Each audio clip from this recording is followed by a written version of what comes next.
Prenons maintenant le rôle d'un élève qui souhaite participer à un forum. Donc je suis sur ma page d'accueil, je cherche le cours de mon enseignant, j'y entre et je vois le forum qui s'appelle ici questions ouvertes. Alors on me dit que c'est un forum de type questions et réponses et que donc pour voir les autres réponses, il faudra que j'écrive d'abord ma propre réponse. Alors je prends la première des discussions. La question est là, pourquoi les 4 saisons de Vivaldi sont-elles très connues?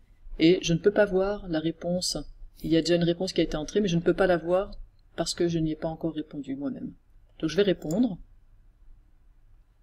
Par exemple, je vais dire que c'est parce que c'est beau. Alors je pourrais rajouter des images, des vidéos depuis YouTube et des annexes. J'envoie ma réponse. Alors je vais devoir attendre simplement que ma réponse soit publiée, c'est-à-dire dans 5 minutes, pour pouvoir voir les réponses de mes camarades.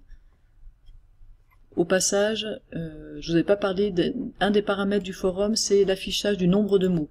Ça peut être intéressant si vous faites un forum avec obligation pour les élèves de répondre et avec un certain nombre minimum de mots, vous pouvez afficher le nombre de mots. Alors je mets pause et je vous montre ce que ça donne dans 5 minutes.